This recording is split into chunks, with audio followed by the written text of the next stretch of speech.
загалмайсан эцгүүдийн нэг гэж үздэг ийм хүн. За өнөөдрийн танилцуулах хүн бол Америкийн эрдэмтэн Гэри Килдл гэдэг ийм хүн байна. За энэ хүн юугаар алдартай гэсэн чинь компьютерийн анхны үйлдвэрлэлийн систем буюу DOS гэж бид нэр ярьдаг. За компьютерийн анхны үйлдвэрлэлийн системийг зохион бүтээсэн хүн. За компьютер гэдэг нэг юм 460 төхөөрөмжийг нэг хүн зохион бүтээсэн бол тэрэн дотор нь байгаа ажиллах зарчмыг нь хийсэн хүн нь энэ хүн бахнаа. Өөрөөр хэлбэл тэр ажиллаад байгаа тархийг нь хийсэн үнэлгээ гэж байна шүү дээ. Тий. За тэгэхээр Гэри Килдл гэж байгаа. Урд нь энэ нэрийг яг сонсоогож магадгүй л дээ. Гэхдээ бид нэр Билл Гейтс ч юм уу тий, Microsoft ч юм уу энэ нэрийг бол таних шүү дээ. Мэдээж. Тийм түүх өөрөөр хэрэгсэн бол өнөөдөр Microsoft шарын Digital Research гэдэг энэ нэрийг дэлхийд даяараа мэдэх байлаа. Тэгэхээр түүх заримдаа жоохон шудраг биш юм а тий. Энэний төлөө л басан нэг түүхийг өнөөдөр ярина. Заримдаа нэг тийм хамгийн ухаантай нэхээсээ илүү яг түргэн хөдөлж чадсны ялдаг болтой энэ түүхээс харахаар. За тэгэхээр Гэри Килдлийг өнөөдөр ярина. 1942 онд Сиэтл хотод төрсэн юм байна. Тэгэд түүний эцэгийнхэн дээгүүрээ Скандинав гаралтай ингэнэ. За Гэри Килдлийн зохион бүтээх чадвар нь бүр үнэхээр супер гайхалтай хүн байсан гэж хэлж болно. Баргийн автомашины нэвтрлийг өөрөө цэцдэг. За тэгээд энэс гадна авто болон мото спортыг хоёулангийн сонирхдог. За эрдэм шинжилгээ судалгааны ажилд маш дуртай ийм хүн байсан. Тэгээд Гэри Килдлийн эцэг эхэнд Килдлийн тэнгисийн сургууль гэж бүр юм сургуультай байсан юм байна. Өөрсдөө гэсэн үг. Тэгээд дунд сургуульд байхдаа л энэ гэр бүлийнхээ одоо хувийн сургууль гэж нэрлэж болно шүү дээ. Энэ хувийн сургуульд нь Гэри багшилдаг гэсэн байгаа байхгүй. Дунд сургуульд байхдаа хувийн сургуульд нь багшилдаг байсан ийм хүүхэд гэсэн үг. За тийм учраас дунд сургуулийн нэг хичээлийн оноо үнэлгээ гэхээсээ илүүтэй зүгээр би хувийн сургууль багшилдаг гэд анкет бүглэнгүүт шууд нэг Вашингтоны их сургуульд элсэх болцлоо хангацсан юм байна. За ингээд 1963 онд 21 настайдаа дээд сургуулаа төгсөөд үргэлжлүүлээд магистрт элсэж сурж байгаа юм л да. Тэгээ 1963 онд Вашингтоны их сургууль анх удаа компьютерийн шинжилгээ ухааны магистрантурт суралцагчдыг элсүүлсэн юм байна. Тэгсэн чинь энэ хөтөлбөрийн анхны 20 оюутны нэг нь өнөөдөр бид нэр ярьж байгаа Гэри гэдэг энэ хүн байхгүй юу? Тэгэхээр хамгийн анхны магистрийн компьютерийн шинжилгээ ухааны магистрийн 20 оюутны нэг. Яг үнэ. За одоо 63 онд. Тийм 1963 онд. За магистрантурт түүний математикийн авьяас чадвар нь бүр ангийнхнаасаа юм илт ялгарч ирсэн гинэ. Бүр гоц ухаантай одоо бид нар бол гавал эсвэл төрмөл гэл ярьдаг шүү дээ. Тухайд гарсан шин загварын Burroughs гэдэг ийм компьютерийг програмчлах ажилд энэ Гэри гэдэг хүн өөрөө маш дуртай. Тэгээд шүнжэнгөө буюу хонон үнжин байж энэ ажилтайгаа зууралдаад ингээд ажилдаг байсан байгаа. Ингээд магистраа хамгаалаад үргэлжлүүлээд докторт сурч төгссөн гинэ. За тэгээд энэ хүн доктор хамгаалчаад цэргийн яг доктор хамгаалсныхын дараа, доктор болсныхын дараа цэргийн зарлан дуутах ирсэн юм байна. Ер нь тэр үед мэдээж витамин дан болж исэн. Тийм. Тэгээд витамин дан цэрэг татагдсан. Гэхдээ Америкууд бас айхтар юм аа. Ийм дээд боловсролтой, докторийн зэрэгтэй, ийм одоо юу гэдэг хүнийг яг ингээд дайны фронтын шуум руу явуулаагүй. Ард нь авч үлддэг. Тэгээд ингээд цэрэг татсан ч гэсэнтэй Калифорнийн Монтерей гэдэг хотод тэнгисийн цэргийн сургуульд компьютерийн шинжилгээ ухааны багшаар ажиллуулахар болсон. За ингээд тэнгисийн цэргийн офицер болж байгаа. За ингээд Гэри Килдл 1972 хүртэл тэнгисийн цэргийн академид багшилсан. Тэгээ нөхөр яг энэ үеэрээ компьютерийн алдарт Intel гэж корпорацийн бүтээсэн анхны микропроцессор буюу чипийг айгүй сонирхож үзсэн юм байна. Тэгээд сургуулийнхаа IBM гэдэг компьютер дээр Intel-ийн 4040 гэдэг загварын чипийг програмчлах ийм анхны туршилтаа өөрөө хийсэн. За энэ туршилтын ажиллаараа Гэри өндөр түвшний програмчлалын хэл болох PLM гэдэг ийм хэлийг өөрөө зохиож хөгжүүлсэн гинэ. Тэгэхээр тусдаа програмын хэл зохиож ирсэн. Тий. Тэгээд нөгөө өөрийнхөө хөгжүүлсэн зохиосон тэр програмынхаа хэлээ үзэнгүүтээ Intel компанид үзүүлсэн чинь Intel компанийн шууд чи манай зөвлөх инженер болоо. Гэт шууд компанийнхаа зөвлөх инженер болгоод тэгээд энэ хүний зохиосон тэр програмын хэлийг нь ашиглаж Intel компани персонал компьютер зориулсан ийм чипний гол нийлүүлэгч болох замыг нь эндээс эхлүүлсэн. Тэгэхээр энэ хүн баг Intel хэдэн тэрбум долларын ашиг хийж өгөхөөр том ажлынхын эхлэлийг энэ хүн тавьж өгсөн. Одоогийн компьютерийн суурил гэсэн үг юм биш үү? Ер нь баг тийм гэсэн. Програмын хэлийг гэдэг чинь. Тий. Тэгээд Гэри Килдл гэдэг энэ хүн дараа нь Intel-ийн гаргасан 8008 болон 8080 гэдэг загварын микропроцессоруудад микропроцессор гэдэг нь компьютер дотор байгаа тэр жижиг тархийг л хэлээд байгаа юм. Микропроцессоруудад зориулаад програм бичсэн байгаа. За. Тий. Тэгээд орчин цагт одоо компьютер сайн мэддэг хүмүүс бол микропроцессорууд 8080 микропроцессорын үргэлжлэл гэдэг ингээд 8086 гэдэг ийм сер явж байгаа юм байна л да. iPhone 10, 11 гэдэг шиг. Тэгээд 8086-гийн дараа 80 286, 80 386, 80 486 гэдэг ингээд процессорууд гараад явдаг. За энийг бол программистаа товчлоод 286, 386, 486 гэж хэлдэг гинэ. За. Тэгээ бидний нэрлэдэг Pentium биш үү? За тийм. Pentium чинь яг мэрэгжлийн хэлээрээ бол 586 гэдэг процессор гинэ. Арай нөгөө 5 дугаар үеийн гэдэг юм. Яг харин тийм. Penta гэдэг нь одоо грекээр 5. Тэгэхээр 5 дугаар үеийн процессор гэсэн үг юм байна. Тэгээд Pentium 1 2 3 гэдэг чинь зүгээр Pentium гэдэг нь бол 586 гэдэг процессорыг хэлдэг. Тэгэхээр 4 мөрөв гэдэг нь 486 гэж явах нь шүү дээ. Мэдгүй. Ямар ч байсан Pentium-ыг 586 гэдэг процессор гэж хэлдэг гэж шүү. За. Тэгсэн ингэсэн Intel-ийн 2 дахь үеийн процессор зориулсан програм хангамжийн хэрэгслийг зохион бүтээхийн тулд гэлтэл Memorex гэдэг ийм Memorex-ийн шинэ гаргасан 8 инчийн уян дискний санах хойтой ийм холбогдох шаардлагатай болсон юм байна л да. За тэгээд Gary Keldall хэдхэн 7 хоногийн дотор CPM буюу одоо Control Program for Microcomputers гэдэг ийм нэртэй буюу микрокомпьютерийг удирдах програм гэж нэрлсэн ийм интерфейсийн програм хангамжийн кодыг бичсэн юм байна. За тэгсэн чинь өвгдөлт амжуулахад шаардлагатай электроник хэсэг буюу техник хангамжийг бүтээх оролдлого нь ингээ амжилтгүй болоод исэн гинэ. Тэгсэн чинь энэ үед яасан гэхээр Berkeley College-ийн найз нь түн тусалсан гинэ. За яасан гэсэн цахилгаан утас, самбар, кабель ашиглаад компьютер усарч өгсөн байгаа байхгүй одоо энэ гэрэд тэгээд өөртөө тэрийгэ хараад ингээд даапалаад жоохон хоорондоо хошигноод сайхан харахны урууллаа да тий гэдэг ингээд нээлтдэг. Тэгээд 1973 онд Intel-ийн ажил хэргийн шугамар Gary Keldall Keldallтай танилцсан Калифорни хөрөнгө оруулагч Terry Optendick гэдэг юм хүн байсан юм байна. За энэ Гэрийг болохоор юу гэж хэлж ирсэн гэхээр програм хангамжийн шиттэн гэж бүр хэлж ирсэн байгаа байхгүй юу. Тэгэхээр тухайн үедээ бол ерөөсөө л програм хангамж гэдэг зүйл дээр энэ Гэри гэдэг нэр бол баг бурхан шиг нэг юм амир хүндтэй нэр байсан байгаа байхгүй юу. Тэгээд ингэж хэлсэн байгаа. Гэри зүгээр л ханцуугаа шамлж сууж агаад програм биччихдэг. Гэхдээ түүний бичсэн програм ямар нэгэн дутуу дөлмөг буруу зүрх байна гэж юусоо байхгүй дээ. Тэрний програм ямар ч байсан хэвийн зүгээр ажилдаг гэж ярьж исэн байна. Йоо, галзуу төрцөн толгойтой нөхөр тийм ээ. Тийм програм бичнэ гэдэг чинь амар хэцүү юм гэсэн шүү дээ. Тийм тэгээд тэрийг ингээ зүгээр ингээ ханцуугаа шамлж агаад биччихдэг гэхээр ч одоо хурууны үзрээр хийгээд байгаа юм байна шүү дээ.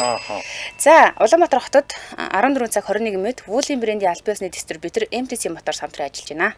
За, Wooling брендийн албан ёсны дистрибьютор MTC Motors компани Prius-ны үнээр Монголд цоошин автомашин авах боломжтой болгож байгаа. Тий, энэ машин тэр Prius-ны үнэтэй ижлэхэн үнэтэй тэгсэн ернээ тэг километрийн гүйлтэй цоошин машин болол SAIC General Motors Wooling компани Европ стандартын дагуу үйлдвэрлэсэн Америкийн зах зээлд бүр нийлүүлдэг. Америкийн зах зээлд нийлүүлнэ гэхээр Америкчууд стандартаа маш тавьдаг те. Ийм стандарт хангасан машиныг бид нар зах зээлд оруулна те. Америкийн зах зээлд нийлүүлдэг ийм алдартай машиныг та Prius-ны үнээр Монголын зах зээлээс авна. За тэгсэн чи бас нэг гой дуулах таатай мэдээ байна. Энэ MTC Motors гэдэг компани ингэж байгаа юм байна. MTC Easy Rent гэдэг юм цахилгаан автомашин түрээсийн үйлчилгээг нэвтрүүлж байгаа юм гинэ. За энэ сте гоё юм байна. Одоо жишээлбэл машин авах шаардлагагүй ингэж байдаг шүү дээ. Ажил гэр нойрхон. Ажил гэр хоёрын хооронд дагалгачдаг те. Тэгээ хаяа нэг 100 мянга хөдөө гадаа явах шаардлага гардаг ч юм уу те. Хаяа нэг гэр бүлэрээ салхин гарах шаардлагатай үе гардаг шүү дээ. Тэр тохиолдолд зүгээр машина түрээслээл унчих юм байна. Тэрнээс тэрийж одоо бүтэн жилийн хугацаанд маллаж авч явна гэж байхгүй тэгж шаардлагагүй гэсэн үг юм байна л да. Тэгээ одоогоор UP Cab Express компанитай хамтраад Монголд анх удаа хүргэлтийн үйлчилгээнд Wooling Bingo цахилгаан автомашиныг нэвтрүүлээд туршиж эхэлсэн байгаа юм байна. За. Тэгээд 10 цагийн 75 мянган төгрөгөөр цоошин тэг километрийн гүйлттэй цахилгаан автомашин түрээсэж болно гэж байгаа байхгүй юу? 10 цаг нь 75 мянга. Тэгэхээр ч ерөөсөө 24 цаг нэг 150 орчим болох юм уу да? Тийм байна. Нөө цагаасаа хамраад одоо өдрөөр хэрэглэх юм уу те эсвэл нэг 10 цаг дотор хэрэглэх юм бол 75 мянган төгрөг төлөх нь шүү дээ. Өмнө нь болохоор ингээ машин түрээслэхэд нэг асуудал гардаг байсан. Зөвхөн өдрөөр өгнө 150 мянга 200 мянга гэдэг байсан бол эний чинь 10 цагийн дотор одоо хэрэгцээ шаардлага хангачаа буцаад өгч байгаа машинд 100 200 мянга төлнө гэж байх вэ? Тийм. Тэгэхээр 75 мянгаар түрээслэх боломжтой байна. Тэгээ барьцаанд нь 50 мянган төгрөг хийнэ. За удахгүй эднийх ингэж байгаа гин. За юу нь болохоор одоо MTC Motors дээр болохоор Wooling Always гэж машин 46.8 саяар SUV буюу манайхаар бол Jeep гэсэн үг. Jeep ангиллын ийм машин 100 км-т 6 литр бензин зарцуулдагаараа давуу талтай. Тэгэхээр бензин цахилгаан юм байна. Тэгээд Wooling Rogue гэж цоошин тэг км-ийн гүйлттэй 1 тонн гарan даацтай дунд оврын хачааны машиныг болохоор 38.8 сая төгрөгөөр борлуулж байгаа юм байна. Эдгээр чинь дандаа тэг км гүйтэй цоошин машинууд шүү дээ. Тэгээд дээрэс нь шинэ машин худалдаа авсан хүн болгонд улсын дугаар авч өгнө эднийх. Одоо дугаар аавна гэдэг чинь бүр үнэхээр хэцүү болсон. Хамгийн багтаа сая 500 болсон юм билээ. Тийм үү? Тийм айгүй үнэтэй болсон байгаа сте. Зүг байсан дугаарыг ийм болгоо хайшин. Одоо зүгээр сая 500-аар ингээд цифр нь энэ тэндээ орсон зүгээр л энгийн дугаар аван заяа. За тэгэл нэг үнтэй гайгүй ийм нэг ийм дараасан мараасан ч юм уу гэх юм бол бүр ингээд 3 4 5 сая болоо. Йоо ч. За тэгэхээр улсын дугаар авч өгнө. Эндээс шинэ машин авбал тэгээд бичиг баримтных нь бүх зардлыг эднийх өөрөө төлнө. Йоо ямар машин аваад тэгээ машин аваад та ерөөсөө бүх бичиг баримтын эднийх өөрөө зардлын төлөө дугаар авч өгөөд тэгээд дээрэс нь машин авнаад гарах чинь бензинийн дүүргэж өгнө, борооны хаалт шалвч бэлгэн төх юм байна. Хөө яа хэрэглэгчтэй эрхлүүлээд байгаа юм биш үү? Харин тий. Ямар гоё юм бэ? Машин тавьх амархан зэрэг санагдчихэв. За тэгэхээр зээлийн хувьд ингэж байгаа юм байна. Зээлийн хувь 1.1.4%, урьдчилгааны ерөөсөө 10% гэж байгаа байхгүй. Тэгэхээр одоо жишээлбэл нөгөө 38 сая нөгөө одоо 1 тонны даацтай дунд гарын машиныг авлаа гэж бодох юм бол тэр чинь юуны ачааны машин шүү дээ тий. Тэглээ гэх юм бол 3.8 саяг л төлнө гэсэн үг байхгүй юу? Тийм тэгээ банк бусаар бас авч болно. Тэгэхээр илүү дэлгэрэнгүй мэдээллийг 72 33 тик гэсэн дугаараас авна. 72 33 тик. Facebook-ээс Wooly Mongolia MTC Motors гэж хайх юм бол аль бие усны гараад ирэх нь байна. За шоурум нь болохоор нөгөө очиж ингээд унж үзье гэвэл те яг ингээд машиндаа суугаад өөрөө унж үзээд явж үзээд ингээд тгий гэвэл шоурум дээр нь очиж гэвэл сансрын колонкоос дарих руу дөнгөж иргээл тэгээд MTC Motors шоурум гэдээ байгаа. За баярлалаа. Wooly брендийн аль бие усны дистрибьютор MTC Motors компанид хамтран ажиллаа. За ингээд мегмар гараг болгоны нөгөө тал нэвтрүүлэг алдартай эрдэмтэн зохион бүтээгчдийн тухай ярьж байгаа. За бид өнөөдөр компьютерийн одоо гэдэг програм хангамжийн загалмайлсан эцэг гэгддэг магадгүй хувь заяа өөрөөр иргсэн бол Bill Gates-ч баян болох байсан энэ хүн бол Gary Keldel гэдэг ийм хүний тухай ярьж байгаа. За тэгсэн 1974 оны нэг өдөр намрын нэг өдөр байсан гинэ. Үдээс хойш Gary Keldel John Torod гэдэг найзтайгаа хамт өөрийн гэрийнхээ арын хашаанд туршилт хийжсэн юм байна. За тэгсэн CPM гэдэг програмыг цаасан соронзон хайлснаас диск руу ингэж одоо хуулаад тэгээд нөгөө дискнээсээ CPM үйлдвэрлэлийн системийг компьютерт ингэж ачаалж хийх ийм юу ээжиж туршилт хийжсэн. Тэгсэн туршилт нь амжилттай болоод дэлгэцэн дээр нь command prompt буюу за одоо үйлдвэрлэлийн систем хэрэглэгчийн өгсөн даалгаврыг биелүүлэхэд бэлэн гэж дэлгэцэн дээр ийм тэмдэг гарч ирээд тэгээд нөгөө хоёр ч бүрт хагартлаа баярлсан гинэ. Туршилт нь амжилттай болсон. Одоо л бид нэр компьютерийг нэгээ шууд үйлдэл хийгээд явчихдаг болохоос энэ чинь анхандаа бүр ийм амар хэцүү зүйл байсан байна шүү дээ. Тий. Тэгээд Gary Keldel гэдэг хүн юу байсан юм бэ?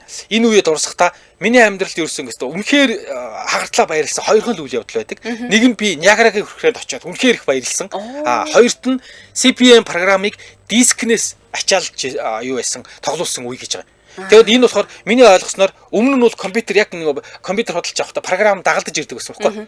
Компьютер дотор суулгаатай. Энэ болохоор компьютерийг нэг флашн дээр зөөж програмаа зөөж хийгээд компьютер руу уншуулаад тэндээс програм авчдаг. Энэ эхлэлийг анх хийсэн шүү дээ. Тэгээд IBM S370 гэдэг компьютерийг ашиглах хүчин чадал бидний гарт байна. Энэ бол маш том зүйл шүү гэх нөгөө юу John Torod гэдэг найзтайгаа хоёулаа үнэхээр супер юм хийчлээ. Гөхөөс энэ чи бүр нөгөө компьютер гээд бүхэл бүтэн дэлхийн ертөнцийг хатгачлаа шүү дээ. Тий, тэгээд ингээд мэдсэн. Тэгээд ингээд баярлаад тэгээ нөгөө гэрлүүгөө орсон юм байл. Гэртээ ороо тэмдэглэж хэм ингээ хайсан чинь гэрт нь олигтой юм байгаа. Нэг юм баг одоо юу гэдэг энэ ялангуяа Америкууд барууныхан чинь хямдхан дарсыг уух гэж биш. Хоолндоо хийх гэж. Албаар байлгадаг галтгон. Тэгээ галтгондоо тэгсэн тийм дарс байсан гинэ. Өөр юм байдаг. Тэгээ нөгөө хямдхан хоолны баг соос болгох гэсэн хямдхан дарсаа аваад за ингээд шинэ програм хангамжийн ирээдүйн төлөөгөө хоёлаа тэр хямдхан дарсаа гололгүй баярлаад ууцсан.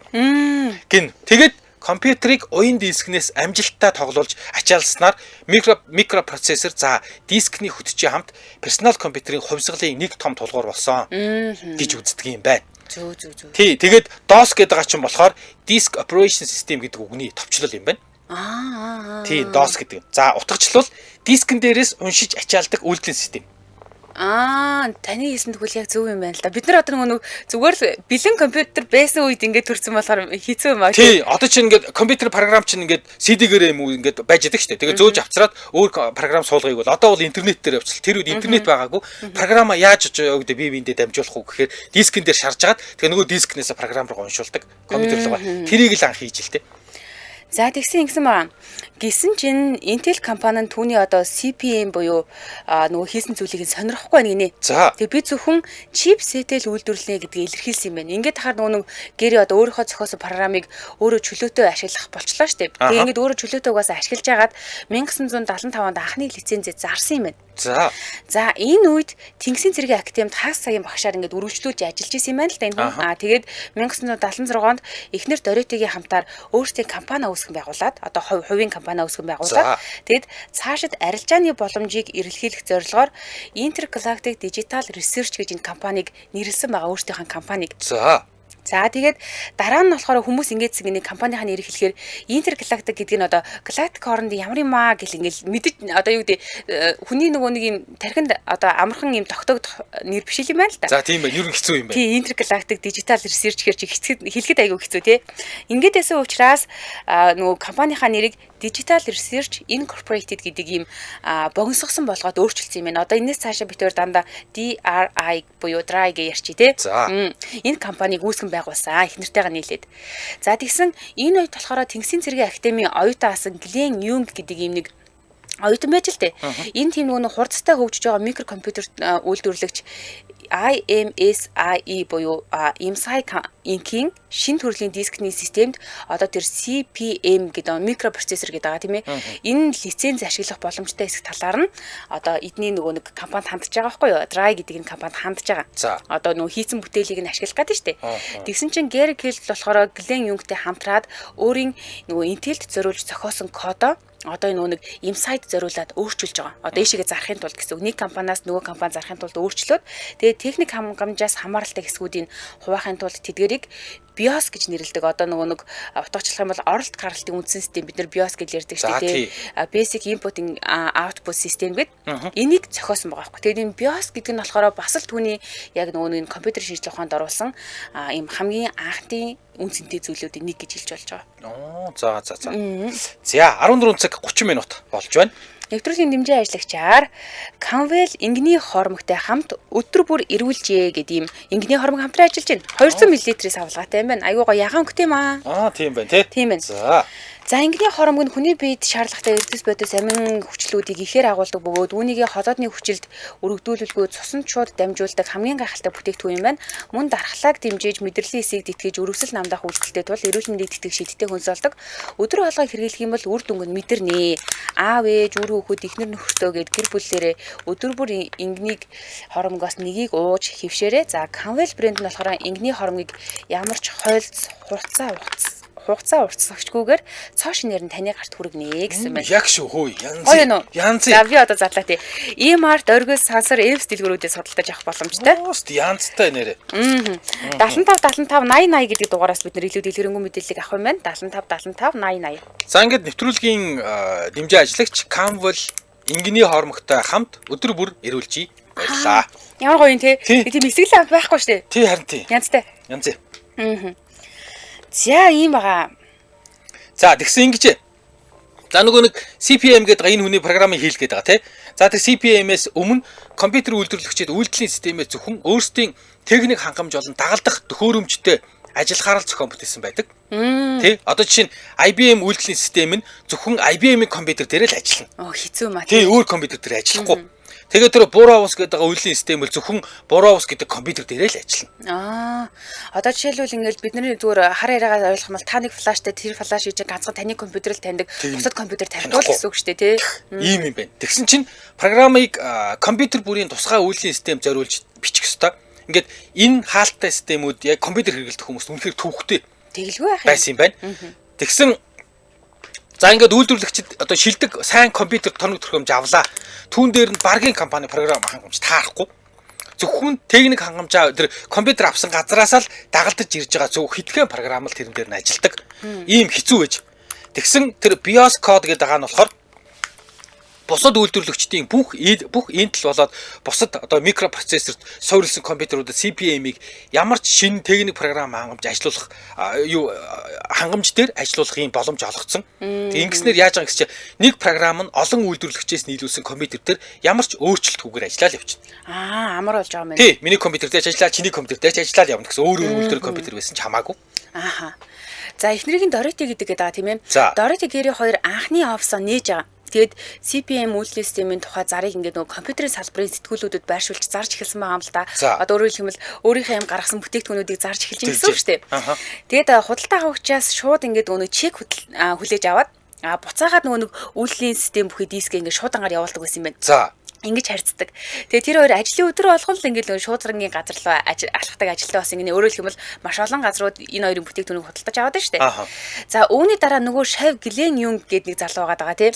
Глен Юнгийн санал болгосон компьютер үйлдвэрлэгч MSI компанитай хийсэн лицензийн гэрээ ингээд амжилттай болоод тэгээд тэднийг програм хангамжийн салбарын хэмжээнд ихтгэл үнэмшил төрүүлэхүүц программистууд гэж хүлээншүүрч эхэлж байгаа. Одоо өөрөлдвөл Гэри Дорити хоёрыг за энэ салбартаа бол үнэхээр хүлээншүүрэгдсэн хүмүүс юм байна гэдгийг баттгаж эхэлж байгаа. За дараа нь болохоор Altair, Instead, Kypro, Osborne зэрэг юм анхны хувийн компьютер үйлдвэрлэгч нар тэр хүмүүстэй гэрээ гэдэг хэлж байгаа. Одоо манай Дорити Гэри хоёртой гэрээ гэдэг хэлж гэсэн үг л дээ. За ингээд компанийн орлого бүр 1978 онд сарын $100,000 даваад заяа. Тухайн үеийн сарын 1978 оны $100,000 шүү дээ. Тэгээд DRI гэдэг компани өөрийн төв байрандаа зориулаад Lighthouse гэдэг юм өргөн чөлөөний 801 гэдэг хаягдах Викториа байшинг худалдаж авч байгаа. За бүр ингээд сайхан офстой болоод авлаа шүү дээ. Айгуу том. Тэгээд 1980 он гэсэн чинь нөгөө DRI компанид 20 гаруй хүн ажиллаж исэн гэж байгаа юм шүү. Тэгээд бүр одоо 2 хүн үүсгэн байгуулсан бол ингээд цаашаа хүрээгээд хэлж байгаа. Тэгээ сүүл рүүгээ бүр ингэж байгаа. Фортуны алдартай сэтгүүл байдаг шүү дээ. Энэ сэтгүүл мэдээлснээр болохоор энэ компани 1980 онд $3.5 сая орлого олсон нь тухайн үеийн Microsoft компаниас 5 дахин их орлого олж исэн байгаа байхгүй юу? Йоо. Тухайн үеийн Microsoft-оос 5 дахин илүү орлого олно гэдэг чинь амар үзүүлэлт шүү дээ. Тийм бай. Бид нар тэгэл яг энэ салбарт бол Microsoft гэдэг болохоос яг тухайн үед яг манлайлж исэн энэ Dry гэдэг компани байгаа байхгүй юу? Тэгээд Gary Keltl бүр ингээд нөгөө захиурын хүнний болон бусад улс орнуудад байгаа үйлчлүүлэгчтэйгээ тогтмол уулзахын тулд Piper гэдэг юм хувийн онгоцтой болсон байгаа. Тэгээд энэ үед супер байсан юм байна тий. Амар байсан. Тэгэл ерөөс ийш тийшээ нисэл за би одоо ийшээгээ ийм ажиллаар явж ин тийшээгээ тийм ажиллаар явж ин гэх юм бүр хувийн онгоцтой. Тэгээд энэ Gary Keltl гэдэг энэ программист компьютерийн суутны хувийн одоо хувь зан чанар нь хүмүүс маш сайхнаар дурсдаг гинэ. Тийм. Тэгээд одоо бол байхгүй л дээ Gary Keltl гэж нас орсон. Тэгээд маш сайн найз, маш сайн дарга байсан гэж компанид ажилладаг хүмүүс эргэж дурсдаг юм байна. Тэгээд хүмүүс энэ Gary Keltl гэдэг хүнтэй найзлах маш дуртай. Ер нь бол програм хангамжийн ертөнцид хүмүүс ихэнхдээ жоохон мөнгөтэй болоод ирвэл тэгэл мөнгө эрх мэдлийн төлөө ингээд зан хуурай авчдаг. Гэтэл програм хангамжийн ертөнцид мөнгөнд ерөөсөө ач холбогдол өгөөгүй нөхөрлөл хоббиндоо илүү их ач холбогдол өгдөг цорын ганц хүн Gary Keltl байсан гэж үздэг. Хамтарч ажиллахад үнэхээр таатай юм байж. Тий. Тэгээд ингээд компани ингээд нэг мөнгө олоод өөрийнхөө офстой болоод өөрөө онгоцтой болоод нисээд ингээд лаг болж штэ. Тэгээд ирэх тусмаа нөхөр ингээд нэг хүмүүс л эсэргээрээ ингээд тий ингээд олон ажилч даваал ингээд их ажиллуулах гэдэг. Нөхөр бол компанийхаа ажилтны цалин нэмээд хүмүүст айгуу гоё нөхөрсөг харилцдаг байсан ингээд. Тэгээд тэрийг нь дурсаад нэг хүн ингэж ирсэн баг. Нэг орой 5 дахь орой ингээд ажилд харсан чинь ингээл бүх ажилчдаа ингээл дуудаал өрөөндөө дуудаж уулзаадсан гэнэ өдөөс хойш. Тэгэл нөгөө хүмүүс нь ингээл инээгээл өрөөнөөс нь инээгээл гараад ирсэн юм байна. Тэгсэн чинь ингээд бүгдээр ингээд дуудаа. Тэгсэн чинь за ингээд ирэх даваа гаргаас чиний цалин би яг 2 нэмлээ. Чиний цалин гэж нугаллаа шүү. Нэг өдөр ингээд те ажилдаа ирээрээ.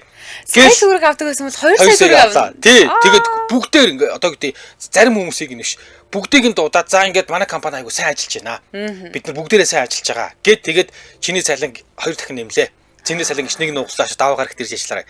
За ингээд ямар гоё хүн бэ? Ингээд нэг юм нэг дэх сюрприз нийн. Тэгээ болоогүй. Тэгээд нэг дэх өдөр нөгөө нэг цалингаа 2 дахин нэмүүлсэн хүмүүс чинь ажил дээр ирсэн чинь офсыг нь янзын гоё олгоод өгчүүлсэн. Юус амралтын 2 өдрийн дотор хүмүүс хөлслөөл тэгээ нэгтгэн өглөө ирсэн чинь офс нь маш гоё ажиллахад таатай тухтай болгоцсон байсан гин. Супер. Тий. Тэгээд нөгөө нэг ер нь бол босс гэж яриа те. Боссын хувьд бол те ингээд мөнгө алтар нэр нэмэгдэх тусам улам л даруухан, улам л энгийн жирийн болж исэн. Тий. Тэгээд ер нь бол маш олон одоо юу гэдгийг энэ хүний хийсэн програм хангамж бол олон компьютерүүдэд үйлчлэгээ үзүүлж исэн. Тэгээд 1983 он гэхэд DRI гэдэг энэ хүний үүсгэн байгуулсан компани анх 20 хүнтэй байж исэн бол 2 хүнээс эхлээд 20 болоод тэгээд 500 ажилтнтай болоод энэ 500 ажилтны 100 яг мэрэгжлийн инженерүүд байсан. Тэр жилийнх нь борлуулалтын орлого нь $45 сая байсан гинэ. Ийм хүн байсан гин.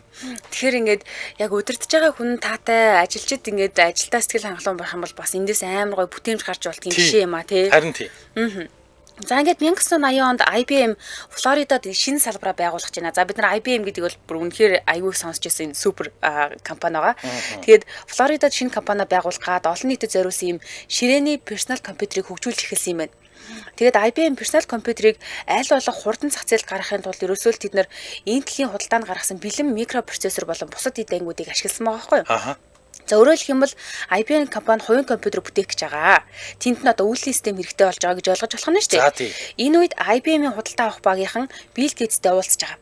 За тэгээд ингэсэн чинь хамгийн гол нь ингэсэн заяа. Тэгээ Bill Gates-тэй уулзсан гутаа хамгийн сайн үйлдвэрлэлийн систем аль нь вэ гэж Bill Gates-ээс асуусан гинэ. За. Тэгсэн чинь Bill Gates тэднийг шууд DRI компани руу ханд гэж хэлсэн. Оо, за Bill Gates өөрөө ч гэсэн хүлээж зөвшөөрдөг байх нь Тийм шүү дээ. өөрөө хүлээн зөвшөөрдөг тухайн үед эднийх угаасаа ингээд амар толгойлж исэн байгаа байхгүй юу? Bill Gates өөрөө ингэж хэлж ирсэн. За ингээд IBM-ийн баг нөгөө DRI гэдэг энэ компани дээр чи уулзгаад очлоо. Тэгсэн чи Гэрэг хэлтэл эзгүй байсан юм байна. За. За зарим их сурвалжаар болохоор нисэх онгоц жолоодж явж исэн гэдэг юм их сурвалж байт юм байна л да. За. Харин тэнд хин байсан гэхээр нөгөө ихнэр болох Дорити DRI-ийн өмгөөлөгч Гэри Дэвис гэдэг юм хүмүүс байж байгаа. Энэ хоёрт уулзсан юм байна. За. Тэгээд CPM-ийг ингээд шууд $200,000 худалдаж авъя гэдэг юм санал тавьсан юм байна л да. Одоо нэг юм танаа гаргаад байгаа энэ бүтээгдэхүүнүүд чинь манайх ингээд $200,000 худалдаад авчия. За. За тэгсэн чинь DRI болохоор одоо байгаа бизнесийнхаа суурийг ингээд ерөөхдөө ингээд хадгалахын тулд буюу эдгээр чинь 500 гаруй хүн ажиллаж байгаа шүү дээ. Энийг хангахын тулд яг ингээд өдөр тутамд лоялти төлөх нөхцөлийг хүссэн юм байна нөгөө IBM-с. Тийм манайхыг юу яаж байгаа бүтэн худалдаж авахгүй. Тийм ингээд одоо бага хэмжээний юу нэ програм ашигласныхаа төлбөрийг төлөө. Төлөх гэсэн үг. Тийм. Ер нь бол энэ хугацаанд нөгөө зарагдсан компьютер болгон дээр CPM үйлдвэрлэлийн систем суулган тэгээд тэр болгоноос шимтгэл авмаар байна л гэсэн үг байхгүй. Одоо жишээлбэл нэг хүн ашиглаж байгаа юм бол $1 гэдэг ч юм уу тий. Тэгсэн чинь IBM эргэж санал тавья гэж хэлээд ерөөсө холбогдоогүй юм байна. За яагаад гэдэг нь бүр айгүй учиртай. Энэ хооронд Bill Gates боломжийг атгацсан байгаа байхгүй юу? Амар сонирм.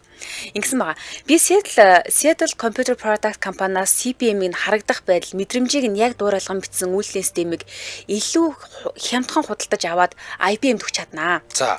Наадвал ч үнэрхээ дэжтэй яхан харцсан чихгүй юу да гэсэн байгаа байхгүй юу? Ийм учраас нөгөө IBM гэдэг компани чинь манай өнөөдөр ярьж байгаа Гэри Дорити хоёрын компани болох DRI хариу өгөөгүй. Ингээд тэр чигээрээ алга болсон гэсэн үг. Зөө. Хэрвээ Гэри одоо ингээд нөгөө нэг энэ уулзалтанд байсан бол те эсвэл нөгөө нэг одоо өөрөөр хэлэх юм бол энэ IBM-с санал тавих гэж ирэхэд өөрөө байсан бол гэсэн үг шүү дээ. Өнөөдөр магадгүй бид нар Bill Gates гэж ярихын оронд Gary Hill гэж ярьдаг ч байсан байж магадгүй те. Магадгүй дэлхийн хамгийн алдартай нэр байх байсан юм болов гэж судлаачид хэлдэг гинэ. Зөө. Тийм. Тэгээд IBM-ийн зорилго болохоор угаасаа ямар ч хамаагүй аргаар хэмнэх байгаа даа шүү дээ. Хамгийн хямдхан үнийг л тэдний хүсэж байгаа. Одоо ингээд персонал компьютергээ хүн болгоод ингээд хувийн компьютер гаргаж өгч байгаа. Тэгээд зарагдаад эхлэх юм бол энэ үйлдвэрлэлийн систем чинь маш их зардал гаргаад эхлэн. Тийм учраас үйлдвэрлэлийн систем нь хямдхан байх ёстой гэдэг зарчмыг л ажиллаж хамгийн хямдханыг нь авч байгаа байхгүй тий. Тэгэн гот Bill Gates хамгийн хямдханыг нийлүүлнэ гэсэн. Тий. Өөрөө уг нь бол хамгийн сайн үйл системтэй DRI гэж мэдчихсэн мөртлөнгөөсөө яг тэрийг дуурайлгаж хулбарсныг нь би та нарт илүү хямдхан өгч чаднаа л гэсэн байгаа байхгүй. За тэгээд хамтран ажиллагч. За. За Жигүүр Гранд группийн хэрэгжүүлж байгаа ээлжид төсөл болох New Life Garden төсөл хамтран ажиллаж байна. За Жигүүр Гранд групп хүн болгон мэднэ барилгын салбарт маш олон жил ажиллаж байгаа 36 жил тасралтгүй барилга барьж байгаа ийм мэрэгсэн хамт олон мэрэгсэн компани. Тэгэхээр Баянзүрх дүүргийн 37 дугаар хороо Нохотой гүшөөний урд Чулуун ууны баруун талд энэ төсөл хэрэгжиж байгаа. За энэ бол шинэ суурьшлийн бүсийн өнгө төрхийг шинжилсэн ийм жишг болсон ийм гоё газар хороолол болж байгаа юм байлээ. Тэгээд New Life Garden гэдэг энэ төслийн 4-р ээлж буюу цоошин блок захиалга аваад эхэлсэн. Нэг өрөө нь 30.5 м, хоёр өрөө нь 56-58 м квадрат. За 3 өрөө нь 84-69-77 м квадратын зохион байгуулалттай. Энэ нэг өрөө нь 30 м квадрат гэдэг надад их гой санагдаад байгаа хгүй. Одоо жишээлбэл манай ээж тусдаа байрны гарлаа гэхэд нэг юм 2 өрөө 58-60 эсвэл 3 өрөө бариар ер нь бол яг хэвдээ ганцаараа амьдрах юм чи эсвэл би зүгээр юм оюутан болоод хотод ороод ирсэн тий аав ээжээрээ байр ахуулах байгаа бол би тэгж 2 3 өрөө байранд амьдраад яг хэвдээ тий тэгвэл нэг хүндтэй яг юм таарсан гоё 30 м квадрат нэг өрөө байр гэдэг бол үнэхээр гоё сонгол санагдаад байна. За тэгээд мэдээж ерөн зүгээр ингэ барилга авахдаа хамгийн ихний шалгуур нь энэ төслийг энэ барилгыг ямар компани хэрэгжүүлж байгаа вэ гэдгийг нь харах ёстой.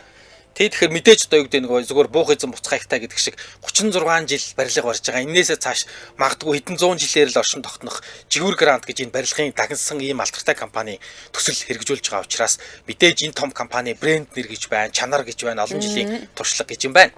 Тийм штэ.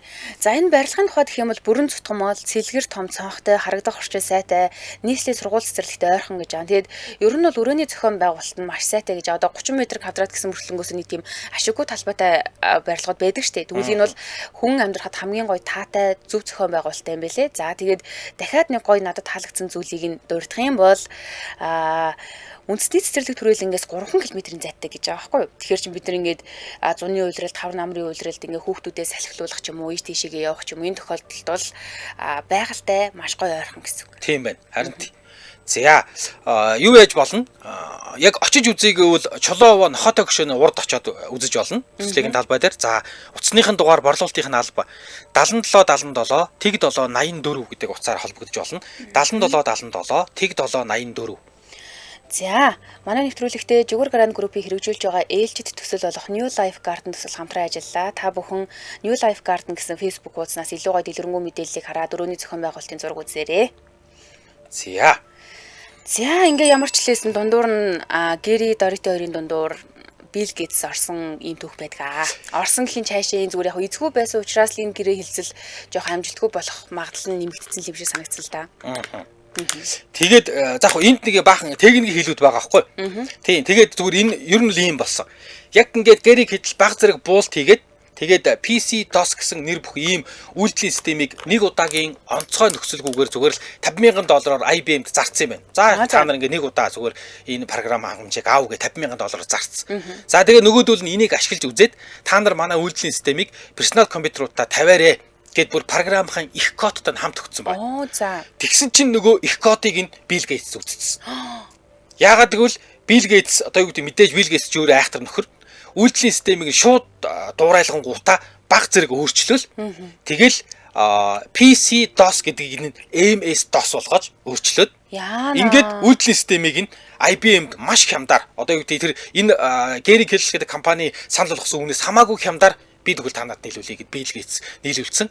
За зарим хүмүүс харддаг Билл Гейтсийн ээж нь IBM-ийн тоц буюу төлөөлөн удирдах зөвлөлийн дарга бүр хамгийн томдоо IBM-ийн нэгдүгээр даргын тотны найз байсан. Эдгээр чинь ингээд цуглаж суугаад нөө хоорондоо ер нь бол Билл Гейтсийг яг ингээд ийм үдийн шатанд хүрэхэд ээж нь тусалсан гэж ярьдаг шүү дээ. IBM-ийн нөгөө нэг хүнтэй найз байсан гэдгээр нь. Тийм тэгээд ер нь бол Билл Гейтс IBM-ийнхэнтэй илүү ойр дотн ээжигээ танил талаарч гэдэг юм илүү ойр дотн байсан учраас IBM-д санал болгосон тэр илүү чанартай жоох үнэтэй програмыг авангуудаа дуурайлгаж хийгээл хямдхныг өгсөн байж магадгүй. Гэхдээ яг энэ бол нөгөө ийм болсон явдлыг 2-3 янзаар тайлбарладаг учраас зарим судлаач нар бол ингэж тайлбарладаг. Энэ дээр бол зарим хүмүүс нь Билл Гейтсийг жоохон буруутгасан хүмүүс ч байдаг юм байлээ. Илүү залжин аймар арга хэрэгэлсэн ингэ. Харин тийм ер нь бизнес гэхдээ нэг ийм хүн байх л юм тий. Өрсөлдөөн шүү дээ. Харин байх л юм. Муухай байх юм да. За ингээ IBM 1981 оны 8 дугаар сарын 12-нд персонал компьютераа худалдаанд гаргасан. Ингэж худалдаанд гаргахдаа худалдаа авч нарт ингээд өөрсөнд нь ямар үйлдлийн систем авах вэ гэдэг юм сонголтыг өгсөн юм байна. За мөөгийн чи яг алийг ашиглах юм, цэцгийн чиг алийг ажиллах юм гээд. Тэгэхээр худалдаа авч нар болохоор MS DOS-ыг сонгоод байна шүү дээ. За учир нь гэдэг юм л IBM-ийн персонал компьютер болгоно ингээд дагалдаж зарж байгаа MS DOS үйлдлийн системийг $40 гэж үнэлгээ гаргасан байсан бол CPM буюу одоо энэ Гэригийн хийгээд байгаа энэ үйлдлийн систем чинь $240 үнэлгээтэй байхгүй юу? 6 дахин үнэтэй байхгүй юу? Тийм тэгэхээр чинь өөрөөр хэлбэл нөгөө хямдхан гэдэг зарчмаа үйлчлээл. Ер нь л адилхан ажиллаж байгаа юм чи хямдхны л авчихлаа. Тийм ингээд ер нь бол эднийх ингээ хэцүү болсон. За ингээ цагтаа бол айгүй том компани л шүү дээ тий. Юм дээр анхдагжуулж явж исэн гэж болж байгаа. Тэгээ 1980-ад оны дунд үе гэхэд IBM болон Microsoft-ийн хамтарсан хүчин чармаалт бүхий тэмцэлд үндсэндээ энэ компани ингээд ялагдаж байгаа байхгүй. Тийм байна. Тэгээ үйлдлийн системийн бизнес гэдэг зүйл үгүй болсон л гэж аам л да. Тэгээд Гэри Келл гэдэг энэ хүн яаж ч тэмцээд IBM Microsoft-ийн хоёрыг бол барахааргүй болсон. Тэгээ сэтгэлээр унсан Гэри 1991 онд Novell Inc гэдэг энэ компани өөрийн нөгөө нэг их нэртэйгээ байгуулсан DRI гэдэг энэ компаниа зараад тэгээ Novell Incorporated компани болохоор 1996 онд Microsoft-ийн эсрэг зарга гаргасан юм байна. Танах ингээд өгсөн чи энийг хуулбарлаад ингэчлээ штэ гэдэг юм зарга мэдээ юу бас ингэ шүүхт гаргасан гинэ. Тэгтээ зарга авч чадаагүй. Тийм авч чадаагүй гэсэн бүр яаж ч юу яагаад нэмэр болоогүй гинэ. За тэгээд мэдээж бизнесийн ертөнцийн өрсөлдөө ихтэй. Тэгээд ялангуяа ийм том акул компаниудтай харьцахад бол ингээ нэг ийм аман байдлаар тохироо хийж болтгоо гинэ. Заавал одоо юу гэдэг хэрвээ ямар нэг ийм тохирчлого бол за наадхаа шууд гэрээ олгочихё. Гэрэн дээр тохирё. Тэгжээж Тэгэхгүй бол тэгээд манайх ингээ нэг тийм лаг Америкууд, Европууд гэхээр л ингээл нэг л хэлсэн ярьсандаа байдаг лаг нөхдүүд. Үгүй нөхдүүд бол ярьчаад ирснасаа өөр юмар ингээд тонгорсон тохиол зөндөө байдаг. Гэрэл байхгүй л эвгүй. Харин ерөөсө тийм учраас гэрээ. Тэгээд нөхөр бол юу хийсэн юм бэ? Тэр нэг компанийнхаа зарсны дараа ерөөсөө компани хариуцж явах болцсон учраас илүү зүгээр ингээд юм зохиом шинээр компьютер янз бүрийн зохион бүтээж амьдрыг шийдсэн. Тэгээд нөхөр núгээд Техасын Остон руу нүүсэн байна. Тэгээд гэртээ утасгүй сүлжээний технологи одоо бид нэр хэлэхээр Wi-Fi шиг ийм утасгүй сүлжээний технологийн ийм компани үүсгэн байгуулад тэгээд дохын эсрэг буйны сангийн ажилд маш идэвхтэй оролцож эхэлсэн. Ер нь жоохон бизнесээс хөндөрсөн талаа. Тэгээд өөрийнхөө найзыг тэр DRI гэдэг компанид дэд захирал байсан Том Роланд гэдэг хүний хамт Knowledge Set буюу мэдлэгийн цомог гэдэг ийм сүлжээг үүсгэн байгуулж ирсэн. Одоо энэ бол одоо Википедиаг CD-ROM дээр нэгээд шарж хийсэн анхны нэвтрүүлгийн төлөвчийг бас хийсэн гин. Зөө. Тэгээд нөхөр яасан бэ гэсэн чинь юу байсан бэ? Өөрийнх нь найз компьютер графикийн Брайан Хала гэж хүн юу байсан? Гэртээ ингээд юм дурсаж исэн юм л да компьютерийн график. Тэгжсэн чинь компьютерийн графикийн хөдөлгөөний төрсийг ингэж хийж болно гэдгийг тэр найз Брайан Хаалаа яг эдний гэрт подолт нь дуршаад санааг нь олцсон ингээд. Тэгсэн энэ санаанаас нь санаа аваад одоогийн орчин үеийн Pixar animation үүссэн. Тэр Брайан Хаалаа гэдэг хүн. Тэгэхээр энэ одоо юу гэдгийг Pixar animation үүсгэн байгуулагдахад бас нэг одоо юу гэдгийг зочлон гэдэг юм уу сэтэл нь бол Gary Keldling гэрт Брайан Хаалаа гэдэг нөхдүүд ингээд юм зохион бүтээжсэн хооронд. Угаасаа лаг болохоор лаг л хүмүүстэй нийлхийн тий. Тий, харин тийм найзууд нүртэл дандаа юм зохион бүтээгч ийм нөхдүүд. Тэгэл бүгдээрээ ер нь бол ийм юм хийвэл яах вэ? Ийм юм хийвэл яах вэ? Энийг ингэ шинжилүүл яах вэ гэж дуршдаг байсан юм байна. Тэгээд харамсалтай нь 94 онд Монтреал хотын баарнд өөрөө ингээ нэг Harley Davidson ундаг, мотоцикл ундаг байсан. Тэгээд Harley Davidson-ы өмсгөлтэй баарнд орж ирсэн. За ингээд баахан байк руу тэнд ууж агаад ингээд зодтолцсон юм байна. Тэгээд тэр зодооны үеэр тархиндаа гэмтэл аваад тэгээд бас орцсон. Тийм. Тэгээд яг хин тэр зодооны үеэр тархи руу юмар зогцсон. Хин зогсон бол мэддэгтэйгүү ингээд олдоогүй. Ингээд харамсалтай нас орсон. Амарын тий. За ингээд 1995 онд Америкийн програм хангамж мэдээллийн аж үйлдвэрийн нийгэмлэгээс Gary Keldling микрокомпьютерийн үйлдвэрлэлд хөгжил оруулсан хувь нэмрийг нь үнэлээд нэрлэжсэн юм байна. Тэгээд нас орсныхан дараа бүр ингэсэн байгаа. Насан туршийн амжилтын шагнал гэдэг ийм зүйл гардуулт юм байлаа шүү дээ. Тэгээд энэ зүйлийг их нэрт нь нэхэж гардуулсан гинэ. Тэгээд ер нь бол түүний найз талигач Джон Вартон Гэрийг дурсахтаа ингэж дурсан байдаг гинэ. Нас орсныхан дараа микропроцессор report гэдэг юм сэтгүүлд нөгөө эмгэнэлийн мэдээлэл гаргадаг шүү дээ. Гэри хизээж Билл Гейтсийн бизнесийн амжилт хувийн хөрөнгөд натаархаж байгаагүй. Гэри зүгээр л компьютер технологи дуртай, тэрийгэ хөгжүүлэхийн төлөө өөрийнхөө ухамсарт амьдралаа зориулсан. Гэри компьютерийн төлөө өөрийн сэтгэл хөдлөл, урам зоригийг байнга хурцлж, ололт амжилтаа бусдаа баяртайгаар хуваалцдаг хүн байсан гэж дурсан байт юм байна. Тэгээд Times сэтгүүл Америкийг бүтээсэн эрхмүүд гэдэг цовралдаа Gary Keldling гэдэг энэ хүнийг оруулсан. Энэ бол маш том хүндэтгэл. Өнөөгийн Америк бий болоход энэ хүн одоо энэ хүний хийсэн хувь нэмэр бол өнөөгийн Америкийг бий болоход чухал үнэтэй хувь нэмэр оруулсан гэхээр энэ цовралд энэ хүн орсон гэхээр үнэхээр нөлөөтэй нөхөр байж. Тийм. Тэгээ энэ хүн ер нь бол заавал нүг юм сэтгэлгээ зөвхөн техник сэтгэлгээтэй хүн байгаагүй. Computer Chronicle гэдэг нэртэй юм телевизийн нэвтрүүлгийг бас хөтлөөд тэгээд энгийн хүмүүст компьютерийг ойлгомжтой байдлаар хэлдэг хүн байсан юм билээ. Одоо хөтлөгч гэсэн үг шүү дээ тий. Тэгэхээр за өнөөдрийн түүх бол технологийн түүх зөвхөн кодоор бичигддэггүй. Заримдаа тий ганцхан уулзалтаар шийдэгдчихэж болдгийн жишээг харуулсан нэг юм эрдэмтний талаар навтрыг битээр ярьлаа. За манай нэвтрүүлэгтээ өнөөдөр Үүлгийн брендийн аль биесны дистрибьютор MTC Motors компани хамтран ажилласан. За мөн Жигүүр Grand Group-ийн хэрэгжүүлж байгаа ээлжид төсөл болох New Life Card-тай хамтран ажилласан баярлалаа. Сонсогчдоор үргэлжлүүлээд 15 цагаас радио мэдээг үлээн онцорой. 15 цаг 10 минутаас элдв шипийн нэвтрүүлгээрээ эргээд уулзъя. За баярлалаа.